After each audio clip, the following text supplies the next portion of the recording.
Milí posluchači, vítám vás u dalšího rozhovoru. Dnešním hostem je Klárka Purcová.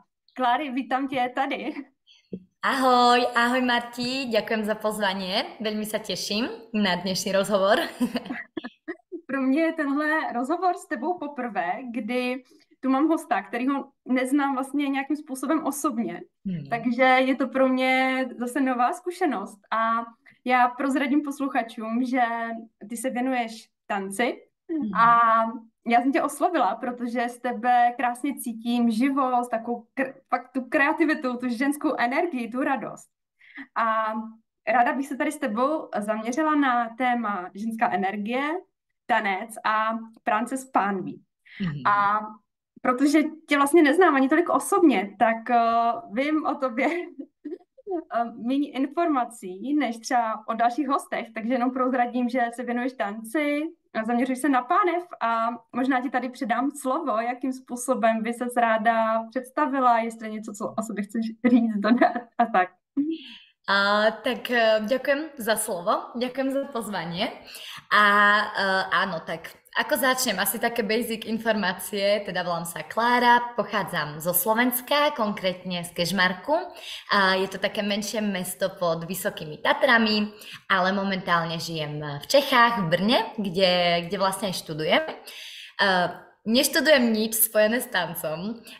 Konkrétne mám vyštudované jazyky a momentálne sa venujem pedagogike, ale celkovo to štúdium beriem ako súčasť seberozvoja, no a popri tom teda sa venujem tej mojej celej tvorbe, ako ty si to už teda z tvojho takého pozorovateľského oka povedala, že vlastne je to tanec, je to zameranie na tú ženskú pánvu. Áno, je to tak. Možno by som to ešte trošku doplnila o to, že mne sa veľmi ťažko dáva toto do nejakej jednej vety, že čomu sa venujem, čo vlastne robím. Lebo celkovo vnímam celý ten život, aj to naše zdravie, holisticky. Čiže vlastne komplexne, celistvo. A mám také hlavné 3 piliere tej mojej tvorby a to je vlastne ten tanec, alebo pohyb, ale áno, je to v podstate ten tanec prepojený s hudbou. Potom je to príroda, to je neoddeliteľná súčasť. No a potom vlastne to zdravie so zameraním na ženy, hlavne ženy. Takže áno, toľko na úvod. Moc ti děkuju. A já právě se dívám často na Instagram, jak sdílíš fotky a slovenská příroda je moc krásná. A já rovnou na to navážu. Já se, abych se ti jenom takhle představila, čím se třeba zabývám já, se zabývám hodně osobním rozvojem a vlastně snažím se vždycky vést lidi k sobě, k srdci, právě aby si našli tu svoji cestu, tu svoji jedinečnou cestu. Krásne. A často třeba řeším se ženami témata jako vnímání sebe sama, větší napojení se na nějaké své potřeby nebo i větší radost třeba, nebo co třeba spousta žen řeší, tak je nalezení nějakého svého poslání nebo vůbec rozpoznání toho, co by mě vlastně bavilo, čemu se chci věnovat, kde cítím takovou tu svoji jiskru, kde je to moje. A to si myslím, že spousta žen se k tomu v nějaké fázi života dostane. A vlastně řešíme tu otázku, jak to v sobě najít. A samozřejmě taky sebedůvěra, sebevědomí. Když už třeba cítíme nějaký ten náš směr, tak fakt si zatím jako dovolit jít. A i taky radost ze života, že často můžeme být takový zavalení prostě spoustou povinností a jsme hodně ve stresu, během dne se ten stres jako naskládá, nebo i jakoby někdo má třeba náročný situace. A mně se právě líbí, že ten tanec pánví tohle krásně všechno spojuje, právě tu sebelásku, vnímání sebe sama, nalezení toho poslání. A tak já bych se tě chtěla za sebe zeptat. Zase vím, že se to nedá říct úplně jako během 5 minut. Možná, jestli vypíchneš to hlavní, co pro tebe znamená oblast té pánve a co ti ta práce s ní přináší. Tak v prvom rade strašne krásne to, čo si opísala. Úplne som to tak preciťovala, lebo presne s týmito témami sa stretávam v podstate aj ja. Keďže tiež pracujem so ženami, tak je to niečo, čo všeobecne mám pocit, že ľudia riešia. No a tým pádom, keď vlastne máš tie ženy pri sebe, tak naozaj to vnímam. No a čo to teda pre mňa znamená a vlastne prečo som sa rozhodla ísť aj tým smerom, tak to je už to, čo ty si spomenula, presne tá radosť. Lebo ja tancujem celý život, tancujem od malička a v podstate som vyrástla na latinskoamerických a štandardných, no, tie spoločenské tance s partnerom. No a tak postupne potom som sa dostávala k týmto takým viac afro a latino záležitostiam, čo je vlastne s týmito prvkami pracujem, lebo presne tieto tance využívajú tú pánvu a mňa to neskutočne nabíja. Ja proste naozaj keď to pánvou hýbem, ja ňou ani neviem nehýbať, že vlastne ona sa sama ozve, že to potrebuje, že vlastne, no Klára, teraz sa trošku sa postav a chod si trošku akože zavrteť zadkom, lebo potrebuje to tvoja nálada, tvoj mozog, tvoj krvný obeh, tvoje telo celkovo. No a s tým telom samozrejme sa prepája potom aj tá energia a tá myseľ, duša, všetko dokopy. No, takže vlastne, no, ja proste si tú pánvu predstavujem ako to také sídlo našej celej tej síly. A toto je napríklad niečo, že tak týmto väčšinou začínam moje workshopy, týmto takým úvodom na tú pánvu, na to, aby sme si uvedomili, prečo je taká dôležitá, hlavne u nás žien, ale u mužov to je takisto, ale konkrétne na tie ženy sa to dá ešte krajšie vlastne vysvetliť na našom príklade, lebo pánva je miesto, v ktorom vzniká život. A nemusíme to brať iba doslovne, že vlastne vzniká tam život toho babetka, ale v podstate tam vzniká stále na novo, sa vlastne tvorí ten náš život. To je vlastne ten poháňač náš, ten taký vnútorný oheň. Toto je tiež vlastne heslo, ktorým promujem moje lekcie, že vlastne poď si rozvíriť ten vnútorný ohník, tú vnútornú energiu, ktorá proste mne naozaj to evokuje, že je v tom trupe, v tom centre a v tej pánve hlavne.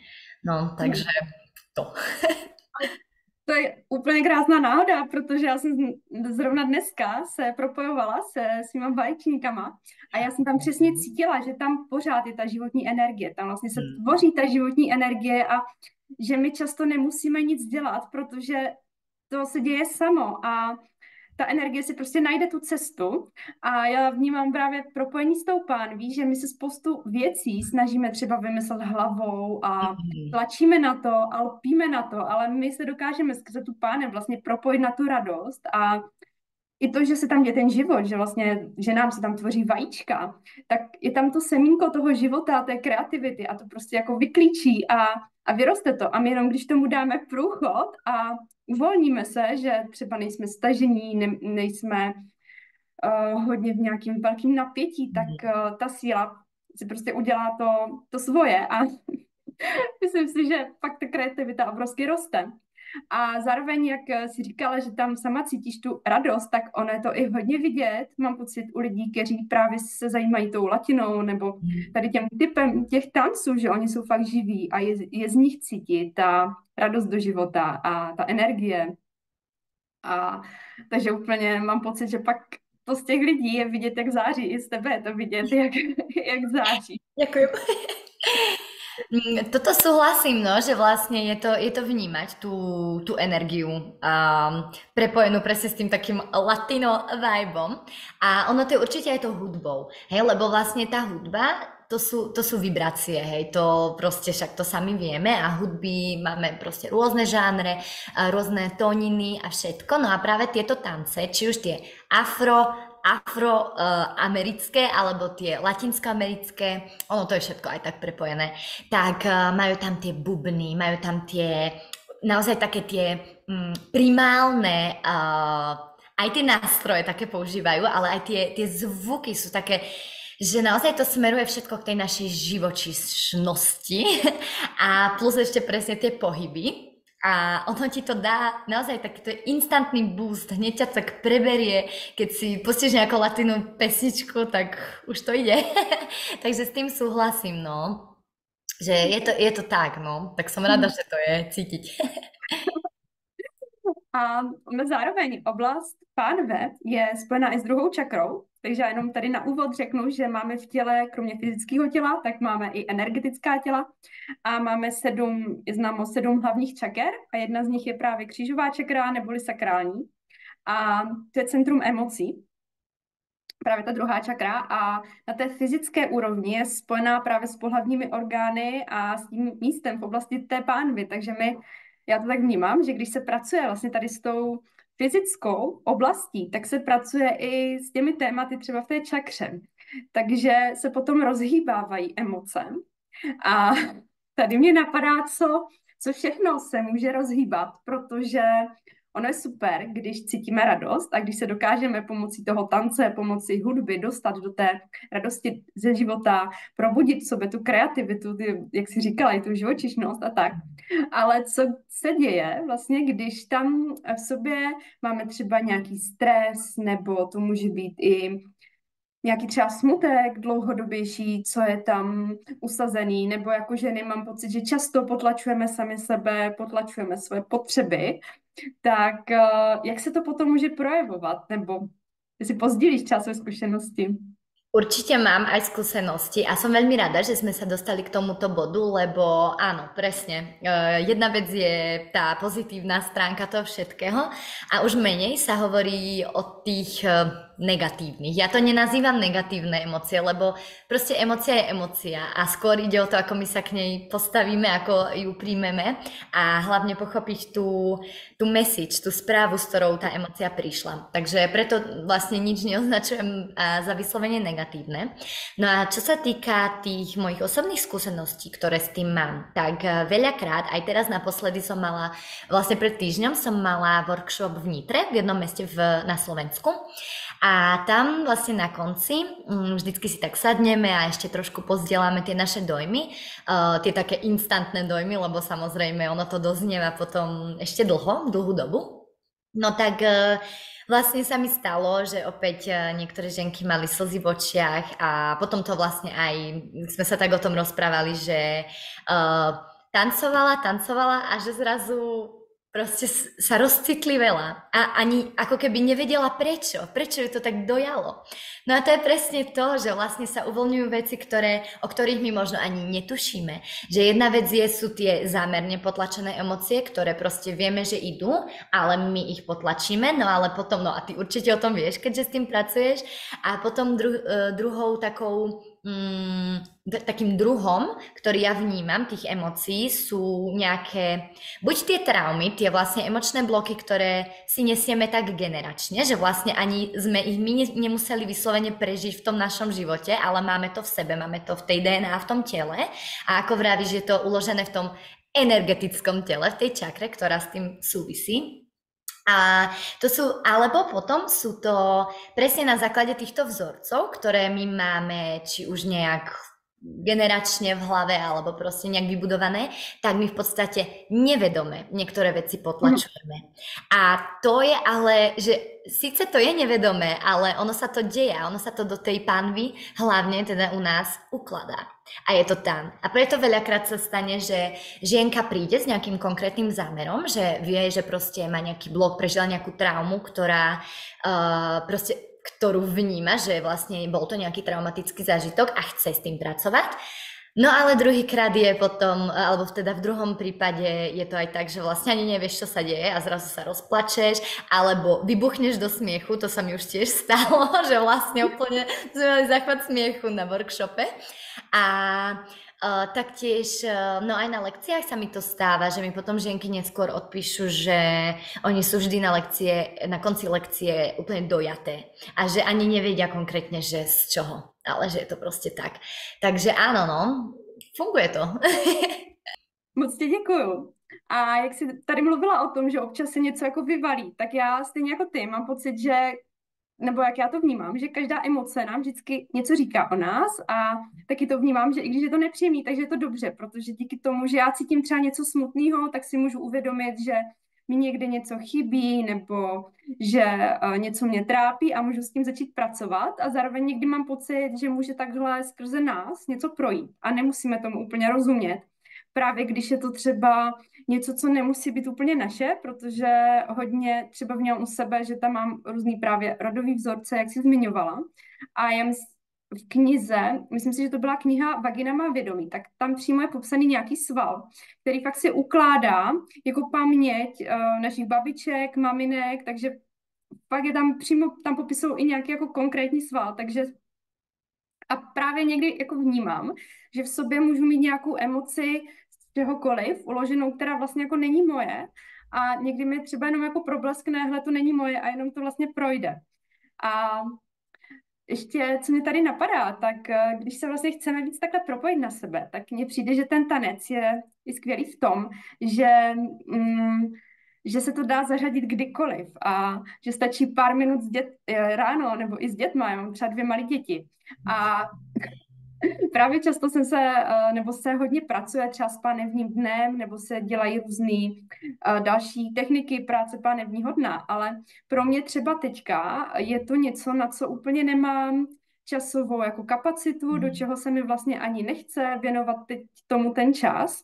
A vlastně by mě to nebavilo a hodně bych se do toho tlačila, ale vnímám, že na ten tanec, že my si fakt můžeme najít jako pár minut, kdykoliv, nebo jak to říct, ani nemusíme doma, že jo, můžeme si zahýbat tou pánví někde v přírodě a tím se ještě tam propojení na tu zemi, tak může mít zase ještě silnější energie. A máš třeba i zkušenost se ženami z tvých workshopů, že pak si dají třeba pár minut denně, ráno nebo večer a že i takhle maličko dělá změny. Áno, áno, súhlasím s tým. Je to tak, napríklad naposledy, keď som mala v Kežmarku, som mala akože takú intenzívnu tanečnú session, tak som sa smiala, že hneď deň na to, tam som mala skoro samé mamičky. To bolo super, že vlastne presne, ako ty to opisuješ, proste si mamička, máš malé deti, proste jasné, že proste takmer celý čas venuješ im, pretože je to proste také obdobie. No a som sa smiala, lebo presne už poslala videjko, ako si tancuje v kuchyni pri varení a to je úplne jedno, ono sa dá hýbať všade, že to naozaj, to je na tomto super, že vlastne ani ja aj keď mávam tieto moje lekcie a podobne, tak takmer nikdy nerobíme vyslovene, že choreografiu, ale naopak ukazujeme si a učíme sa a navnímavame si úplne rôzne pohyby, a vlastne môj cieľ je, aby žienky pochopili, že to naše telo dokáže divy. Naozaj a každé telo to dokáže, samozrejme každý máme trošku inú tú telesnú kapacitu, ale vždycky sa snažím ich viesť k tomu, aby si ho nacítili tými pohybmi, aby vlastne prišli na to, čo im robí dobre, čo im nerobí dobre. Keď im to nerobí dobre, tak potom tam je otázka, že prečo mi to nerobí dobre, že niečo ma bolí, alebo cítim, že je to taká tá akože dobrá bolesť, nejaký napríklad stretch, alebo niečo, čo vlastne cíti, že toto kebyže sa mi uvoľní, tak je to fajn, alebo či to naopak boli nejak nedobre, že tak tam je asi nejaký problém. Že vlastne toto všetko je jedna z ciest, ako sa napojiť na to telo, tak ako si presne ty povedala, a ešte aj takouto možno prirodzenejšou, naturálnejšou cestou. Lebo celkové ten tanec proste mňa neskutočne vytáča. Keď niekto povie, že nevie tancovať a ja vtedy nemáš pravdu, lebo proste ja som o tom presvedčená, že každý z nás vie tancovať, lebo každý z nás poprvé má rád hudbu. To, ja neviem, ja som úprimne ešte nestretla človeka, ktorý by nemal rád hudbu. A to je jedno, aká hudba. Proste každý má iný štýl tej hudby, preferovaný, ale tá hudba proste má nejaký rytmus a podobne. No a do toho tie pohyby. Ja to veľmi rada prirovnávam k deťom. Proste tie deti, oni vôbec neriešia a oni sa hýbu hociak a strašne veľa tancujú. Možno aj ty to môžeš potvrdiť, že tvoje detičky tiež sú takéto hyperaktívne, že tancujú. Máš to tak? No, já jsem právě s dcerou, nebo i s tím druhým, ale s dcerou asi víc, tak do 1 roku jsem s ní strašně ráda tancovala, že jsem vždycky nejdřív jsem měla v nosítku, pak třeba v náručí a jí se to líbilo. Pak už třeba myslím si tak do 2 let jsme spolu takhle tančili, pak už byla těžká, takže pak už to tak nešlo, ale určitě má rád tu hudbu a s tím mladším, ten má teďka 10 měsíců, on to taky zbožňuje, když s ním tančím. No. Je to taky tím, že mně se to líbí, že on cítí tu moji energii, že já když jsem v té radosti, tak to jako vnímá, ale já ho toho třeba vyhodím do vzduchu a on úplně prostě plahem bez sebe, takže uvidím, jestli bude mít i až vyroste, začne třeba chodit, ale určitě souhlasím, že ta hudba, jak jsi to říkala, jsou to vibrace, takže my podle toho, co u sebe potřebujeme podpořit, tak podle toho si pustíme buď relaxační hudbu, nebo když potřebujeme trošku více energie, tak můžeme nějakou živější hudbu, můžeme si i vyčistit třeba prostor, že hudbou a tak, takže krásně se s tím dá pracovat, můžeme i třeba si pomoct, upustit nějaký emoce, když třeba cítíme nějaký jako napětí, sevření, nejde nám to třeba se uvolnit, tak pomocí té hudby taky cítím, že se krásně do toho dá dostat. No, je to taký skvelý sprievodca určite a vlastne ešte, aby som teda dokončila to s tým tancom, že ako to teda vnímam, tak vidíš, skvelý príklad rovno z praxe si mi to dá s tými detičkami.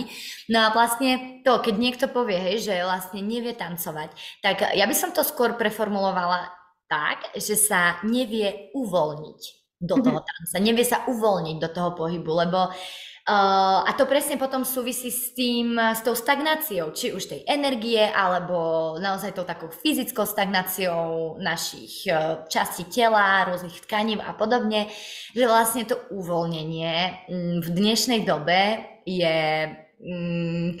nie veľmi frekventované a zároveň veľmi vyhľadávané, lebo cítime, že to všetci potrebujeme. Plus k tomu vlastne sa viaže aj ten kontakt s prírodou, lebo my sa proste nemôžeme odpojiť od prírody maximálne. To sa proste nedá. Dá, ale potom to má svoje následky. Jo.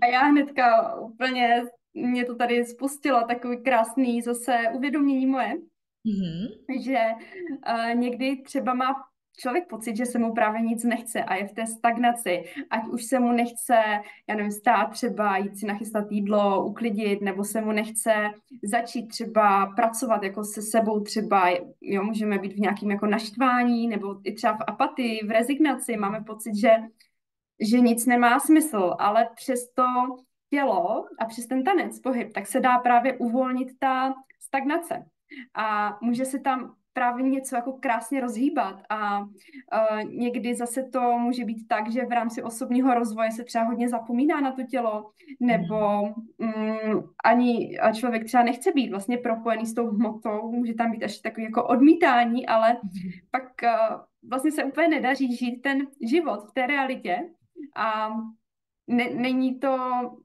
nemá to tu kvalitu, protože my tady máme žít v tom těle, takže zase to vnímám skrze ten tanec, že tak přirozeně se dá jako propojit s tím svým tělem, zároveň i se zemí, jak to říkáš, s přírodou a z přírody taky cítím, že nás ta země obrovsky podporuje a dává nám tu energii, takže my, když se tomu otevřeme, tak zase máme jako další zdroj prostě a taky mi přijde, že z tebe vidět, že tu energii máš a to život.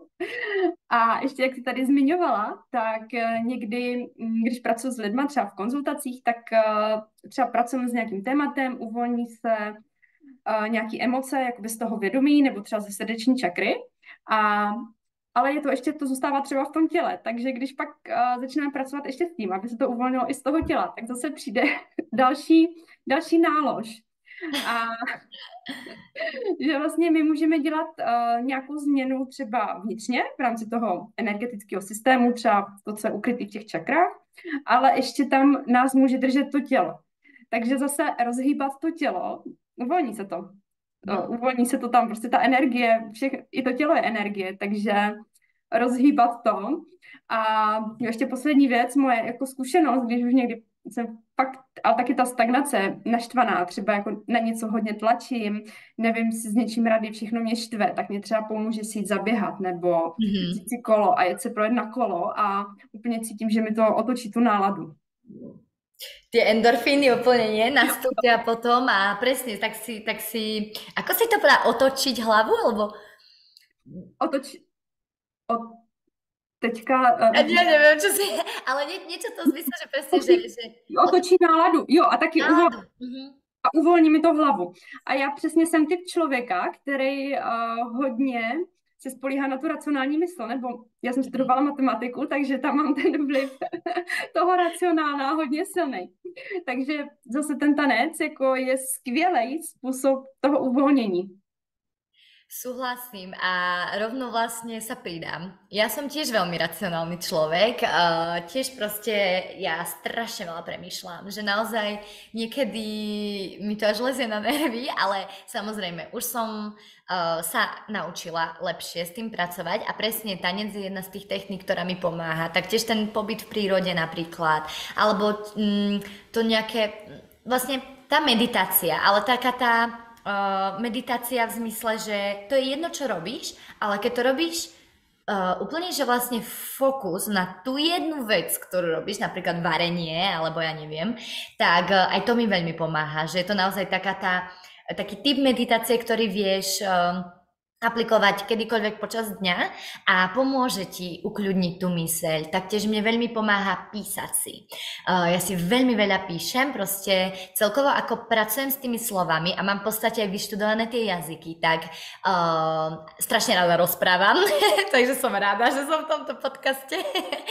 Takže vlastne tie slova vnímam, že tiež nesú so sebou obrovskú silu, obrovskú vibráciu. Takže áno, určite presadzujem proste ten tanec skrz toho, že cítim, že to je niečo, čo viem odovzdať ľuďom a práve to som sa vlastne rozhodla, že to je taká moja cesta. Ani nie, že rozhodla. Ja sa nechám viesť a nejako to proste prirodzene ide do toho štádia, do tej sféry. No ale zároveň presne tých techník je mnoho a tiež nechcem, už sa mi to stalo viackrát a preto nechcem, aby to pôsobilo na ľudí tak, že ja mám všetko vyriešené, ja som proste perfektná, alebo ktorýkoľvek iný tvorca, tak tiež ty, presne sama si teraz povedala, že aj keď pracuješ s ľuďmi, aj keď im vieš nejak pomôcť, poradiť, tak každý z nás je človek, každý z nás žije ten život, prežíva rôzne životné etapy a podobne a podľa mňa to je na tomto krásne, no, že my vlastne sa tak vieme aj navzájom inšpirovať, že vlastne čo nám pomáha, ale hlavne objavovať to na sebe a takto sa nejak vlastne že posúvať a skúšať na sebe, no, v tej hmote. A ty, jak jsi tady říkala, že nad tím ani nějak jako nepřemýšlíš nad tou tvorbou, že to jenom tvoříš. Tak já jsem dneska právě cítila, že to přesně se skrývá v té naší pánvi, že my, když tam se dokážeme uvolnit, tak ta kreativní síla nebo ta energie, která tam sídlí, vlastně ta energie spojená s tím životem, že tam je potenciál toho, že se nám může narodit to miminko a vzniknout nový život, tak ona vlastně jako sama roste a sama tvoří, takže věřím, právě proto jsem tady zmiňovala na začátku i otázka toho hledání poslání, že kdo třeba přemýšlí o tom, chce najít nějaký jako poslání, fakt neví, třeba hledá se trošku a hledá to, co je opravdu jako toho jeho, tak za sebe jako určitě bych doporučila tady. Nemusí to být jenom tanec, ale jakoukoliv práci vlastně tady s tou oblastí. A máš třeba i ty zkušenost s tím, že ženy, které třeba u tebe tančí nebo na workshopu, tak začnou potom nějaký nový projekt nebo se jim třeba daří v jejich práci nebo nová inspirace přijde, nový nápad, nový miminko. S tým miminkom, tak to verím, že áno, že ono to v podstate priamo pohyb pánvou ti podporuje plodnosť. Takže to je len také akože na okraj, že vlastne to je jeden z benefitov. Takže verím, že tie miminka akože chodia.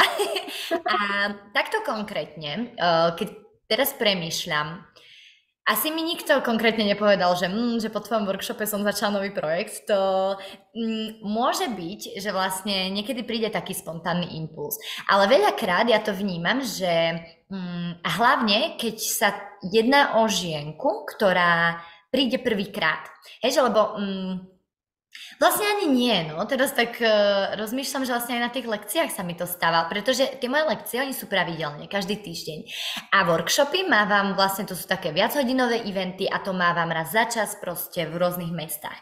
No a či sa teda jedná o nejakú jednorazovú záležitosť alebo tú pravidelnú, tak najviac takého feedbacku, čo dostávam, tak je práve tá prebudená radosť, to je úplne proste asi najčastejšia vec, potom prebudená pánva, precítená pánva.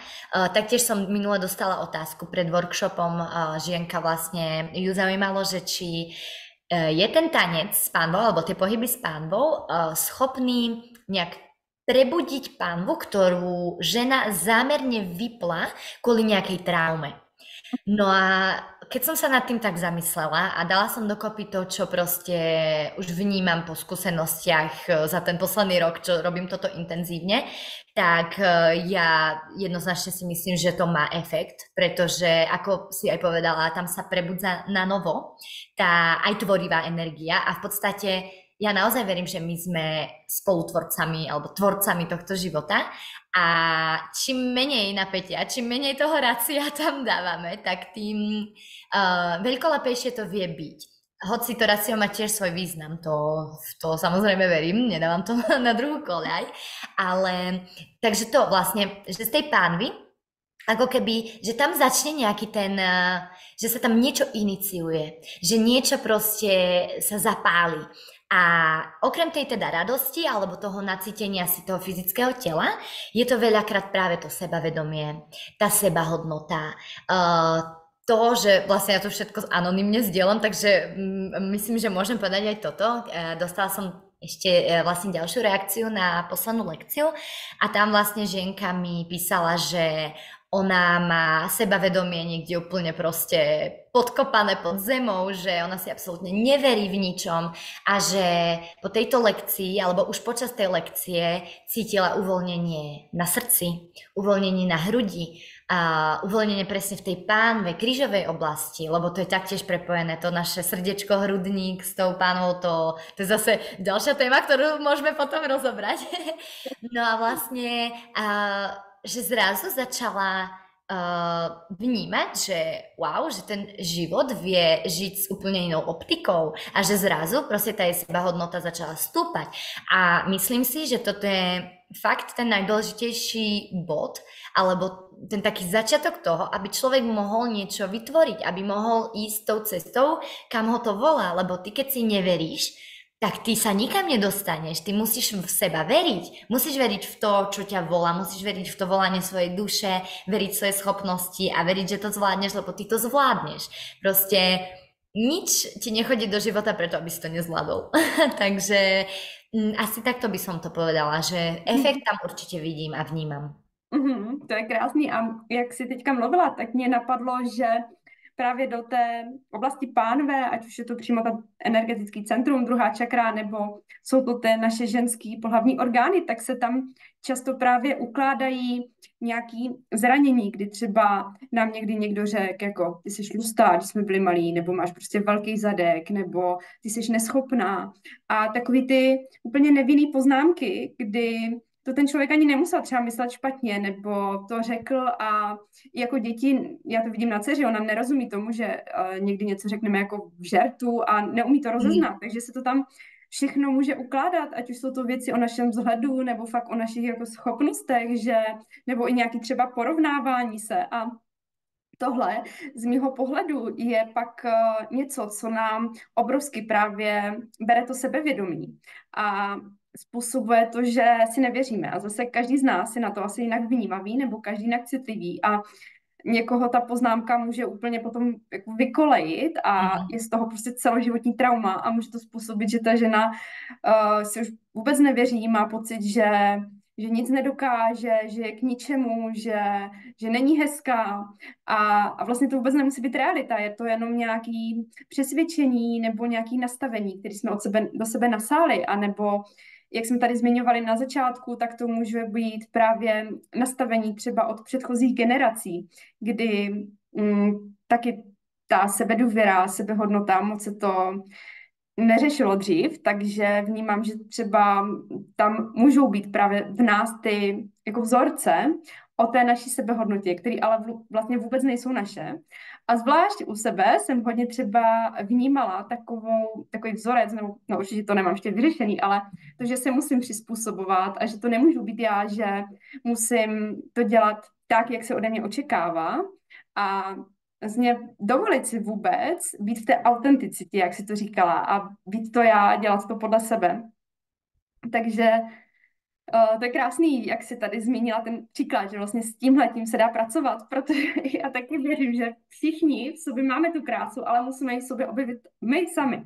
A když čekáme na to, až nám to potvrdí někdo jiný, nebo až to přijde někde zvenku, tak to prostě stejně nebude ono, protože i kdyby jsme dostali 1000 ohlasů na to, jak nám se něco daří, jak jsme třeba krásný a tak když to nemáme v sobě, tak stejně to tam nebudeme cítit.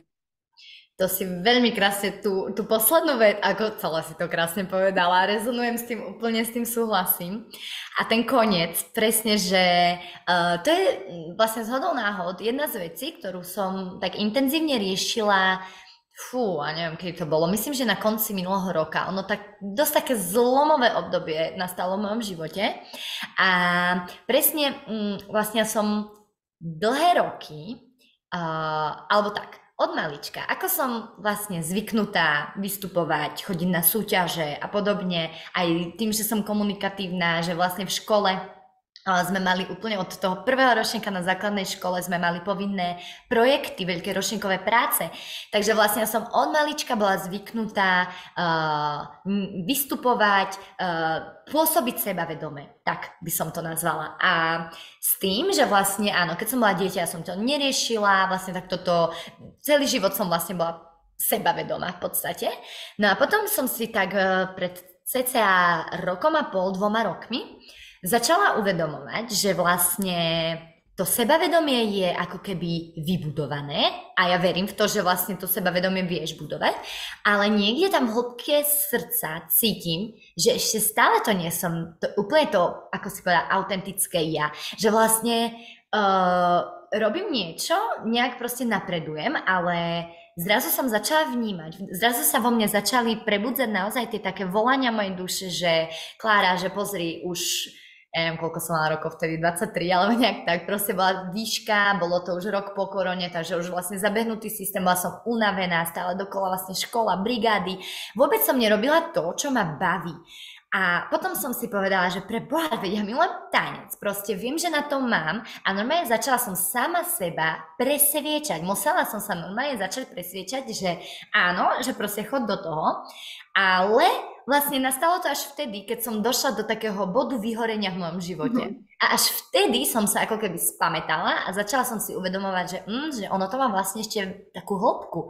A celé sa to proste točilo okolo toho sebavedomia. No a v tom období som vlastne začala robiť prezenčné lekcie v jednom centre v Brne. No a potom som odišla, potom som odštátnicovala a odišla som žiť na pol roka do Španielska s mojim priateľom.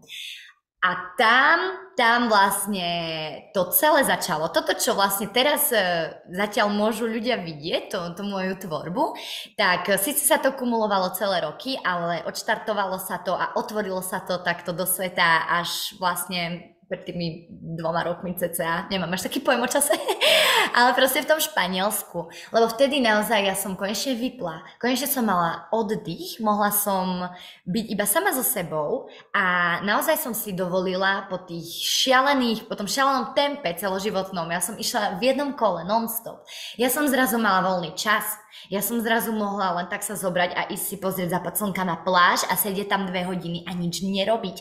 A to bol tak liečivý čas, že vlastne ono to naozaj trvalo nejaké 3 mesiace, kým som začala cítiť, že OK, je čas sa posunúť. A za toto vďačím veľmi môjmu drahému, môjmu priateľovi, ktorý ma tak nenápadne začal tlačiť do online lekcií, pretože ja som to chcela robiť, ale stále som si našla nejakú výhovorku, stále existovalo niečo, že nemám dobrú kameru, neviem ako to urobiť a podobne. Až nakoniec proste sme sa dostali do takého, nie že sporu, ale povedal mi tú pravdu do tváre. Proste tak, ako to je, že vlastne sa tomu vyhýbam a pritom vo vnútri to chcem. Bola to pravda, ja som to uznala a išla som do toho. A jasné, tie začiatky boli tiež také hociaké, no proste skúšala som, niekedy som mala 3 ženy, niekedy 5 žien, nebolo to úplne motivujúce, ale zároveň tá konzistencia proste aj to ťa učí. No a takto postupne prešlo vlastne za pár mesiacov, no a nakoniec sa to úplne vyeskalovalo, zrazu som robila prvý workshop, ani neviem ako, a už to šlo. A to sebavedomie vlastne presne vtedy nastal ten zlom, keď som sa odvážila začať venovať sa aj tej pánve, pretože som sa bála, že ma niekto začne odsudzovať za to, že ja vlastne postavím moju tvorbu na tom, že idem krútiť zadkom. A pritom to vôbec nie je o tom, pritom to je oveľa hlbšie. Lenže to všetko mi došlo až po čase a musel nastať ten prvý krok, kedy to bolo úplne nekomfortné, nepohodlné, trápne som sa cítila a nakoniec proste bolo to najlepšie, čo som mohla urobiť, no, takže dúfam, že to niekoho motivuje. Já si myslím, že často je potřeba udělat ten krok nepohodlný a jak ty si tady mluvila vlastně o tom sebevědomí, tak já třeba pro mě byl velký krok, nebo co já vnímám, že když se začneme třeba nějakým způsobem odlišovat od té svojí, od nějaké normy, v které jsme dosud třeba žili a začneme dělat něco jiným způsobem, což právě často přichází z toho, že více propojíme sami se sebou a začneme cítit, že nás něco láká. A já třeba před zhruba 10 lety, možná i díl, už to bude asi i díl, tak jsem se rozhodla, že vyzkouším veganství. A to pro mě byl úplně nový krok. A tam jsem cítila, že to byla taková velká zkouška, vlastně vykročit z té komfortní zóny a pak se k tomu přidali třeba konstelace, co jsem začínala studovat a zabývat se takhle osobním rozvojem. A já jsem tam to sebevědomí vůbec neměla v tomhle. Právě dovolit si to a dovolit si dělat něco jinak a být to já. A ty si v nějakém rozhovoru, který jsem s tebou slyšela, právě krásně zmiňovala to, že já to takhle cítím a nestydím se za to. Mm-hmm. A to si myslím, že často je to téma, i moje téma to je, že mě něco láká.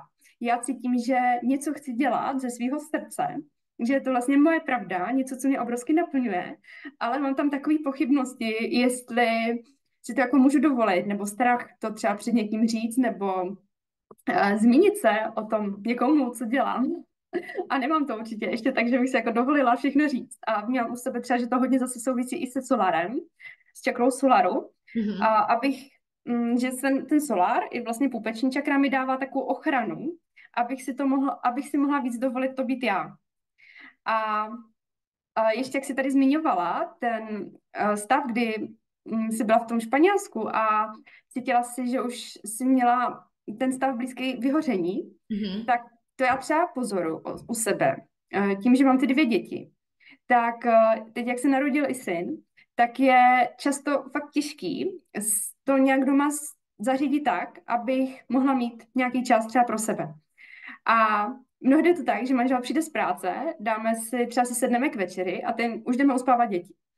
A když je to takhle dlouhou dobu a nemám tam ten čas pro sebe, tak taky úplně cítím, že mi klesá ta radost ze života a že to přestávám být já, protože já miluju čas sama, ať už ho trávím třeba takhle prací, nebo jenom sama si sednu do meditace. A je to něco, co mě obrovsky naplňuje. A když to nemám, tak cítím, že jako přestávám být vlastně tak šťastná a že už tam není to moje já, není tam ta esence. Mm-hmm. A myslím si, že pro nás, jako pro maminky, někdy může být hodně těžký si tohle dovolit a udělat ten první krok a udělat něco pro sebe a fakt si něco dovolit, ať už je to, že se jdeme třeba od malého dítěte projít na hodinu, nebo si zajdeme někam s kamarádkou prostě večer, nebo klidně i uděláme nějaký jako výstup, co jsme z komfortní zóny, že třeba jedeme na nějaký kurz, nebo někdo si může jít k tobě zatančit, udělat fakt ten první krok, něco pro sebe, protože tam jsou ty programy a ty přesvědčení, že já se to nemůžu dovolit, nemůžu si dát tady peníze za sebe, když děti potřebují tohle a tohle, nebo měla bych být teďka jako s rodinou a že to nás může hodně limitovat, ale je to tak strašně důležitý a může nás to obrovsky obohatit. I když třeba ten první krok, vlastně dát sebe na první místo, že by hodně těžký. A to taky za sebe určitě vnímám, že když takhle začne člověk tancovat, tak najednou si tam vytratí ty pochyby, protože ucítí, že takhle já to chci a takhle je to pro mě důležitý. Je krásne. A akože S tým materstvom, no tak ja ešte teda nemám osobnú skúsenosť zatiaľ a úplne ale akože súcitím s tebou, lebo mám pocit, že drvivá väčšina, ak nie všetky, mamičky to takto majú, hlavne keď proste sú tie detičky ešte naozaj že malé a ešte keď ich je viac v takomto akože nižšom veku pri sebe. No a mne často, veľmi často chodia práve mamičky na workshopy, že je sranda, že vlastne presne túto skupinu ľudí, žien, tie workshopy priťahujú najviac. A určite si myslím, že jeden z tých dôvodov je presne to, čo si ty povedala, že jednak trošku nájsť si ten čas sama pre seba, ale naozaj aktívne ho využiť na to, aby si sa mala lepšie, aby si bola nie že lepšie, jasné, že vlastne tá rodina naplňa a to všetko, ale presne, dať seba niekedy na prvé miesto, ono, keď nie je spokojná mamička, tak potom vlastne ani tie deti nemôžu byť, lebo tak ako si už spomenula, že vlastne synček vníma tú tvoju energiu a tak sa celkom ládil na tie tanečky spoločné, tak to isté vlastne tá celá domácnosť, to je jeden vesmír sám o sebe a tá energia tam prúdi a každý jeden člen tam nejakú energiu dá a ono sa to celé zmixuje, no a keď vlastne každý jeden člen je nejak napätý, hlavne teda tí rodičia, tí dospeláci, tak ono sa to odráža a úplne nevedomky sa to presne aj ukladá do tých detí a úplne to tak vnímam. Vlastne aj predtým si spomínala tie také reči, ktoré napríklad naše mamky alebo babky prehodia, že teraz sa nefotím, lebo nie som učesaná, alebo mám veľké brucho, presne tie také špliechneš takú vetu, ktorá je neškodná a zároveň vôbec nie je neškodná, lebo ten človek to myslí vážne a hovorí to o sebe vážne a úplne ako keby zneúcti sám seba, svoje telo a povie to, lebo si proste nie si tak, vedomý sám seba. Ono sa to celé, už, ja viem, že idem už do druhej témy, ale strašne to súvisí. Všetko proste, celé to je prepletené. No a čo si vlastne teda spomínala s tým, že nájsť si ten voľný čas napríklad presne tým tancom, alebo len ísť do prírody a byť aj sama so sebou, tak jednoznačne. Ja nemám deti a tiež to potrebujem. Takže súhlasím, no. Já právě mám pocit, že s těma dětma, když je člověk většinu času, tak je obrovsky jednoduchý ztratit sama sebe, protože najednou se nám úplně otočí ten svět. A když my nezůstaneme u toho, co nemáme nějakou tu činnost sami fakt pro sebe, něco, co vyživuje nás samotný, ale to se netýká jenom v mateřství, to může být i jako v jakékoliv jiné oblasti. Spousta žen, třeba starších, se stará o své starší rodiče, nebo toho má třeba v práci až na hlavu, nebo zase se starají o svoje děti třeba větší, nebo prostě se rozdávají. Tak když my tam nemáme to, co je opravdu to naše, tak je to obrovsky náročný, protože nám chybí právě ta esence, taková ta životní jiskra. A zároveň, když nám chybí ta radost, tak nám pak přesně chybí to sebevědomí a ta důvěra, že já něco dokážu, takže my si ani nepřipouštíme, že bychom mohli dělat něco, po čem třeba uvnitř sebe někde toužíme, protože máme pocit, že si to přece nezasloužíme a že to není potřeba, že to nezvládneme, takže určitě souhlasím, že je to obrovsky propojený.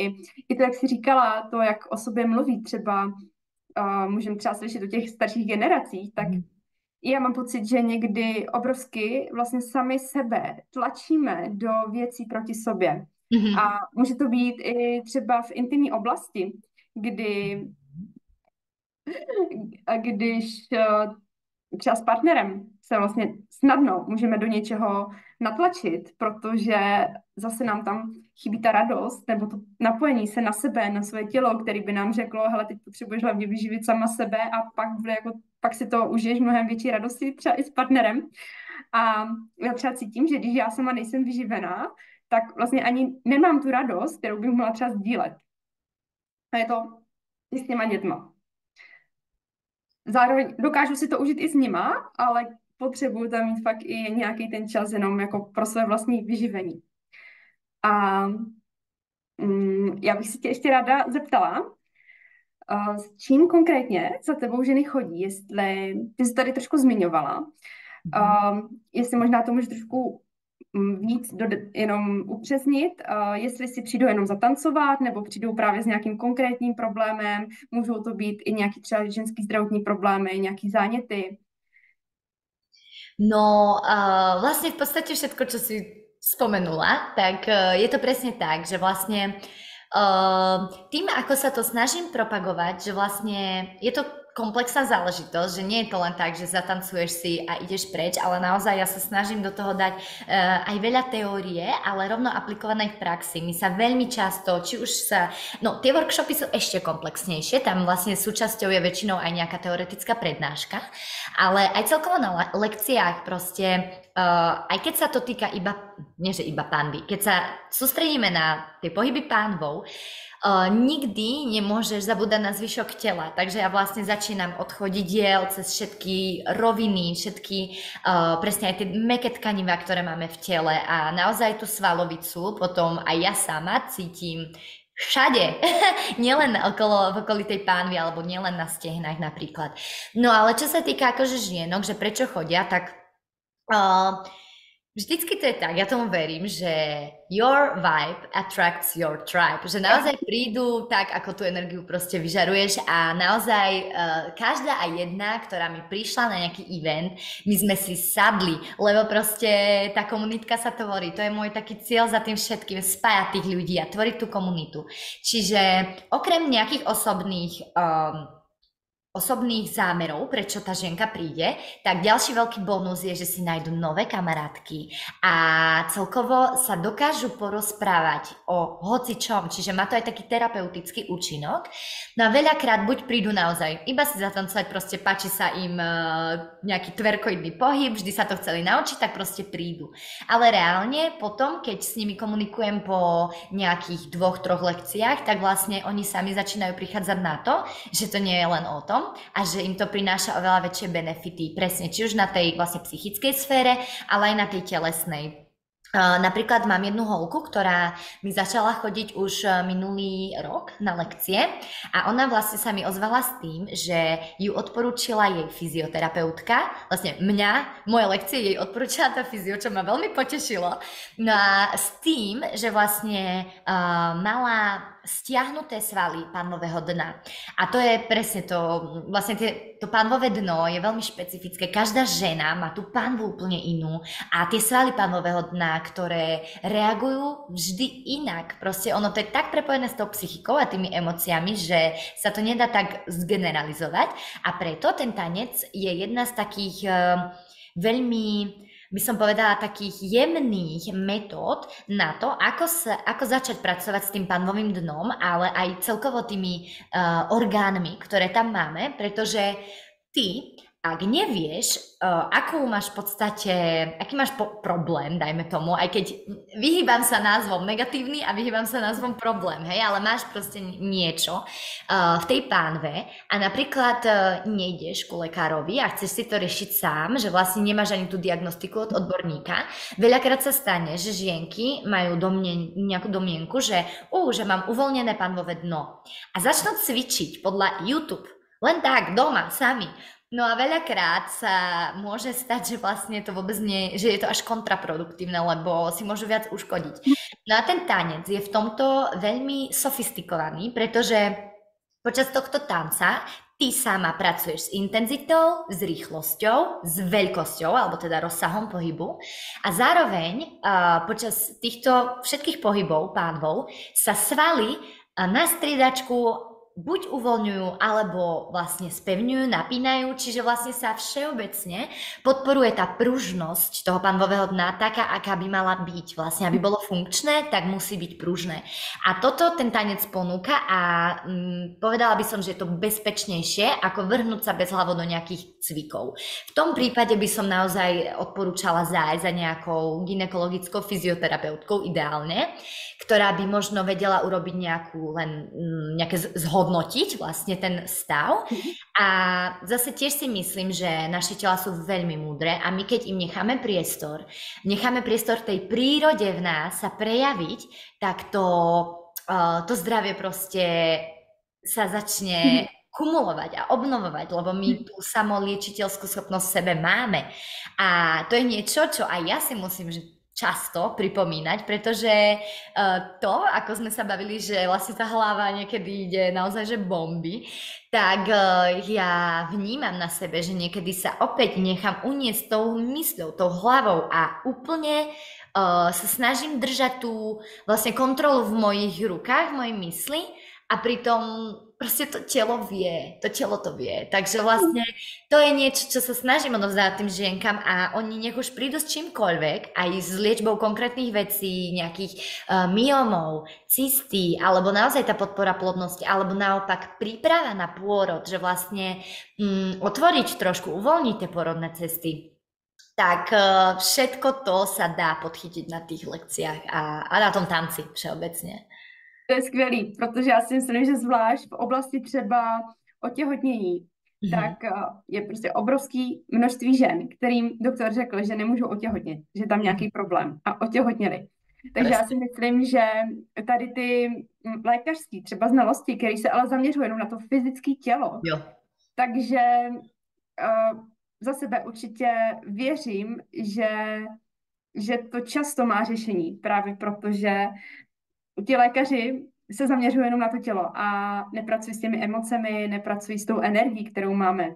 A já sama jsem dlouho neměla menstruaci a vlastně jsem se rozhodla, že nechci brát žádný hormony a řešila jsem to jiným způsobem. A věřím teda, že v případě těch ženských problémů, tak se s tím dá krásně pracovat. A mě tady napadá, že někdy může žena prožít pak nějakou hodně náročnou zkušenost, může to být třeba, ať už nějaký třeba sexuální násilí, i to třeba může být nějaký toxický vztah, kdy třeba si prošla fakt náročným vztahem s nějakým partnerem, kdy třeba byla dlouhodobě ve stresu, prožívala třeba nějaký strach, anebo co se může dít, tak třeba ztráta miminka. A to může být tak bolestivá zkušenost a to tělo na to taky reaguje, že potom je tam všechno hodně stažený. Je to tam uložený to napětí a právě může být hodně těžký jít rovnou třeba na věnovat se nějaké metodě, která rovnou otevře tu bolest a která jde jakoby rovnou k tomu. Tak mě napadá, že třeba pro ženy, který cítí, že tam něco jako je, ale připadá jim to třeba jako obrovsky velký sousto a mají z toho strach, že ten tanec může být takovým prvním krokem, který už je ale přivede k nějakým uvolnění a už to dokáže udělat obrovskou změnu. A že se tak třeba i může postupně něco uvolnit. Nevím, jaký na to máš třeba pohled ty? Určite verím v to. Vlastne áno, lebo keď si to tak vezmem, tak áno, mám aj vo svojom okolí ľudí, ktorí riešia niečo konkrétne, nejaký, presne taký, že hlbokú traumu, hlboký nejaký blok.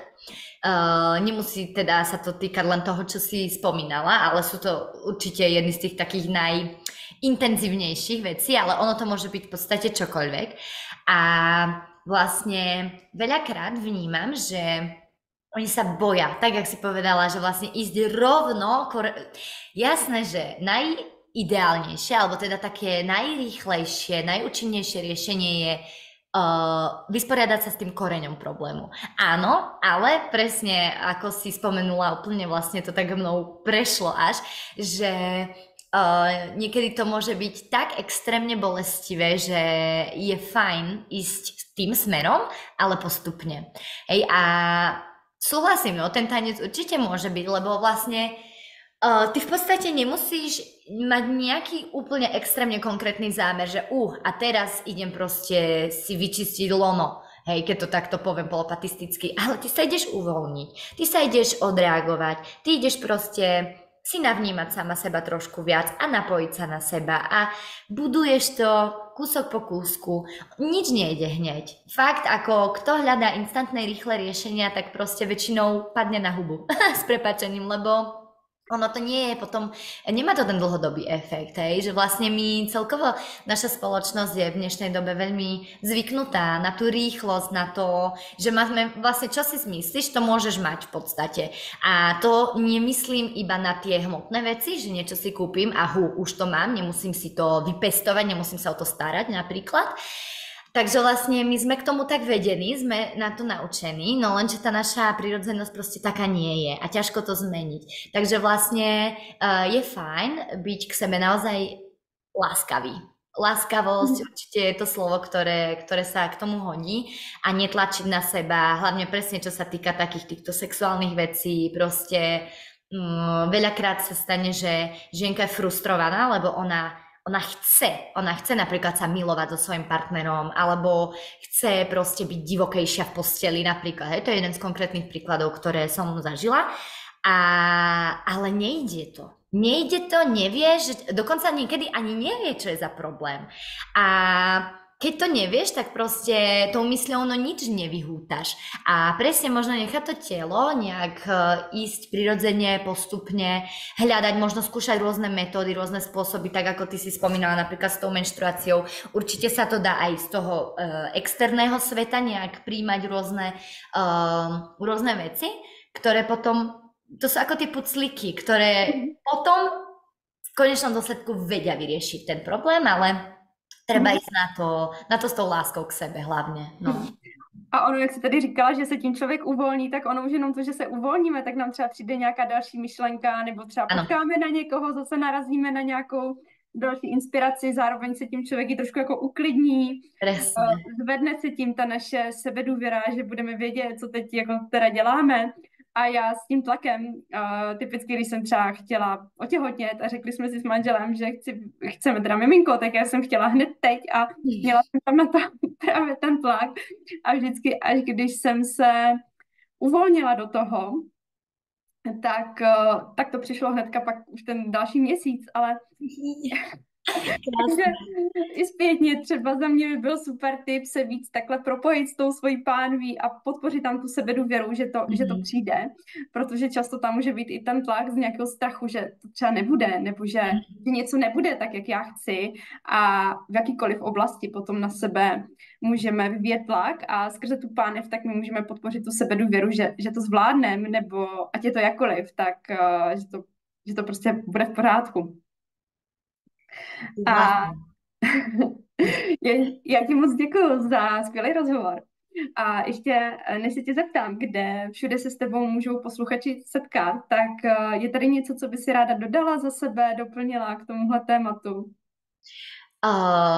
Tak bolo by toho ešte na ďalšie 4 hodiny minimálne. V prvom rade aj ja ďakujem veľmi.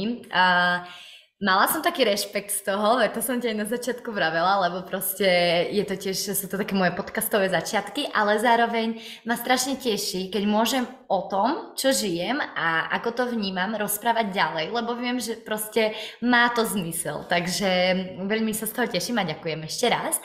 No a čo by som tak chcela odkázať, tak mne tak spontánne napadá to, a to by som nadviazala na to, čo si povedala teraz ako vlastne poslednú vec, že v podstate to, čo ja robím, tú celú tvorbu, vychádzam predovšetkým z osobných skúseností a zo seba.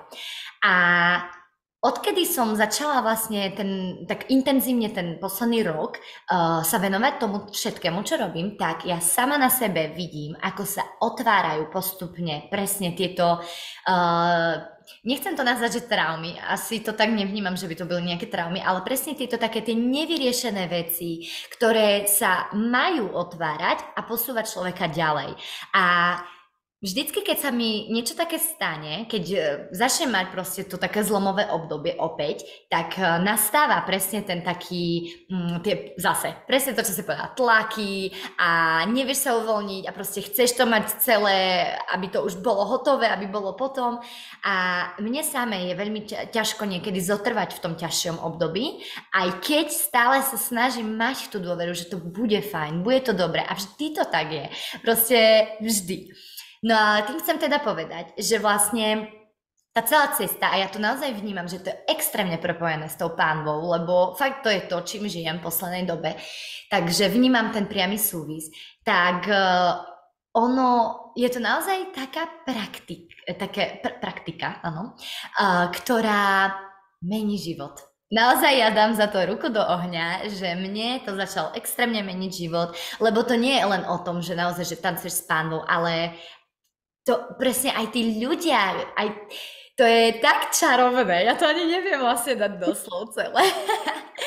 No, no neviem proste to nejak skondenzovať, ale určite to teda všetkým odporúčam a aj chlapom. To je vlastne ešte jedna taká vec, ktorú by som chcela na záver povedať, že áno, my sa teraz bavíme o ženách, o ženskej pánve, o ženských nejakých témach, ale často a čoraz častejšie sa mi stáva to, že ma vlastne oslovujú či už ženy, ohľadom ich partnerov, ich mužov, alebo celkovo samotní muži, že no a kedy bude niečo pre mužov, alebo taktiež som má veľmi krásnu otázku, že či muži majú pánvové dno, áno majú a áno, tiež by som im odporúčala hýbať tou pánvou a je to niečo, čo vlastne tak motivujem žienky, aby určite potom prenášali ďalej aj do tej mužskej sféry a ja mám také už nejaké idei v hlave, ako to preniesť, lebo to je centrum života, to sa priamo napája aj presne tie čakry máme všetci a tie energetické centrá to proste,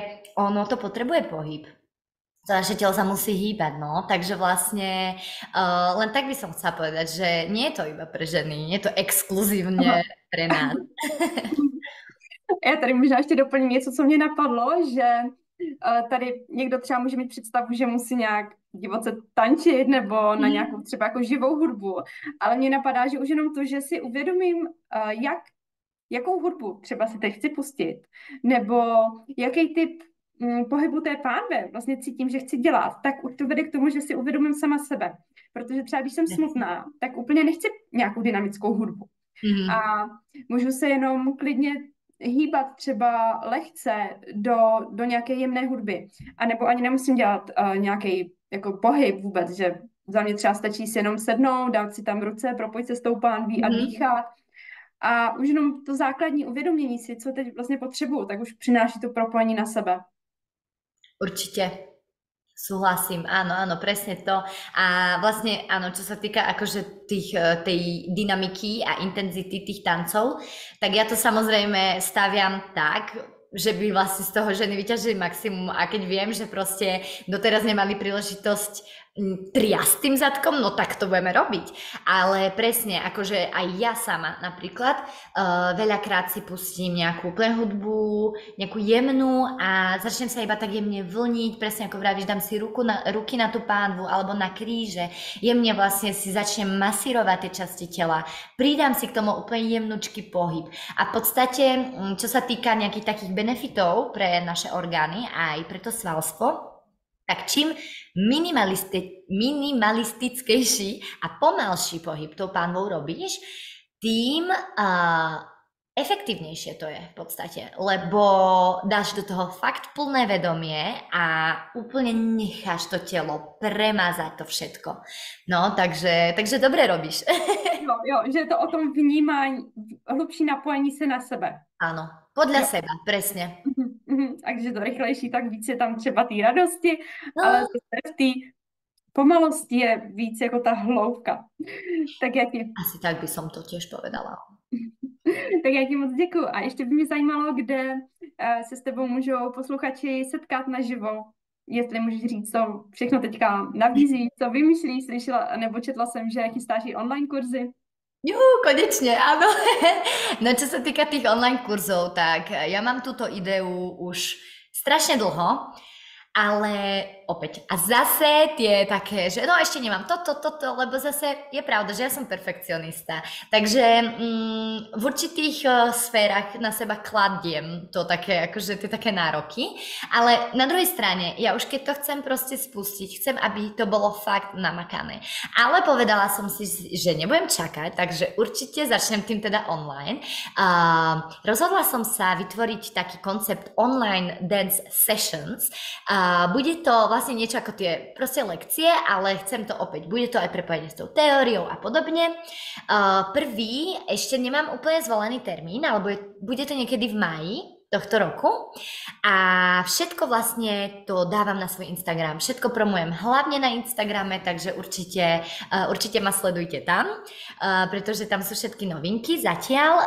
Pracujem taktiež aj na webovej stránke, kde to už bude také vlastne kompaktnejšie. No a čo sa týka osobných stretnutí, tak v Brne tu pôsobím každý útorok aj stredu, mávam lekcie až do konca června. A sú to naozaj, že lekcie, proste tancujeme. Čo sa týka tých workshopov, ktoré majú väčšiu hĺbku a sú teda dlhšie, intenzívnejšie, súčasťou sú aj väčšinou nejaké dárečky a podobne, tak najbližšie budem mať v Bratislave s mojou kamarátkou, ktorá je vlastne gynekologická fyzioterapeutka Maggie Čolti, takže vlastne s ňou. A tiež termín ešte vlastne riešime, ale všetko to chceme stihnúť do leta. Potom v Kežmarku, ale to už moje kežmarčaky všetky vedia, že vlastne v Kežmarku budeme mať taktiež intenzívnu tanečnú session spolu. A ešte mi vychádza čas na jeden projekt, ktorý do toho leta chcem stihnúť a bude to konečne tanečná lekcia v prírode. A chcela by som to teda tiež urobiť v tom okolí Brna, pretože proste som tu. Ale už som cestovala s mojimi workshopmi aj napríklad do Zlína, už som bola aj v Banskej Štiavnici na Slovensku. V poslednej dobe sa mi tak začali ozývať ľudia z okolia Prahy. Nemám tam nikoho konkrétneho, takže ak niekto počúva a ak s niekým to rezonuje, že by chcel so mnou spolupracovať a má priestor niekde v okolí Prahy, tak ja rada do toho pôjdem, pretože mňa veľmi baví tento koncept cestovať s tými workshopmi všade možne, odozdávať to všade možne a spoznávať tých ľudí a tí ľudia sú vždy iní a vždy tak super. Takže toto je taký plán do leta. Cez leto určite chcem mať tvorivú pauzu, pretože to je veľmi potrebné, regenerácia je na mieste.